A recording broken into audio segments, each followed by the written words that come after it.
Hi friends, അപ്പോൾ നമുക്ക് ഉത്രാടം വിളക്കിനെ കുറിച്ച് അറിയാത്ത കുറച്ച് പേരെങ്കിലും ഉണ്ട്. അപ്പോൾ അതിനെക്കുറിച്ചാവാം ഇന്നത്തെ വ്ളോഗിൽ. അപ്പോൾ ഈ ഉത്രാടം വിളക്ക് നമ്മുടെ മഹാബലിയെ വരവേൽക്കുന്നതിന് മുന്നേ ആയിട്ട് തിരുവോണ ദിവസത്തിൻ്റെ തലേ ദിവസം ഒരുക്കുന്നതാണ്. ഇത് ട്രിവാൻഡ്രം ജില്ലയിലാണ് കൂടുതലായിട്ട് കാണപ്പെടുന്നത്. വേറെ ജില്ലയിൽ ഇത് ഇപ്പോൾ ഉണ്ടോ എന്നൊന്നും എനിക്കറിയത്തില്ല. എന്തായാലും ഈ തിരുവനന്തപുരം ജില്ലയിലാണ് ഇത് ഉള്ളതായി കേട്ടിട്ടുള്ളത്.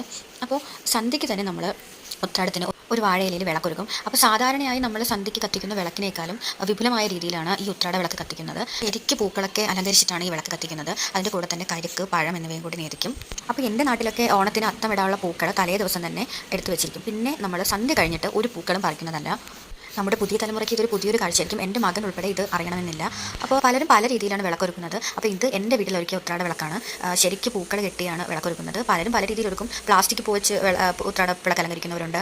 അതിന് മുന്നിൽ തന്നെ അത്തമിട്ടിട്ട് ഉത്രാട വിളക്ക് അലങ്കരിക്കുന്നവരുണ്ട്. അങ്ങനെ പല വീട്ടിലും പല രീതിയിലാണ് ഉത്രാട വിളക്ക് അലങ്കരിക്കുന്നത്. അപ്പോൾ എല്ലാത്തിൻ്റെയും ഐതിഹ്യം ഒന്നാണ്. നമ്മുടെ മഹാബലിയെ വരവേൽക്കുന്നതിന് വേണ്ടിയാണ് നമ്മുടെ തിരുവനന്തപുരംകാരെ ഈ ഒരു ദിവസം ഇത്രയും നല്ല രീതിയിൽ ഉത്രാട വിളക്ക് അലങ്കരിക്കുന്നത്.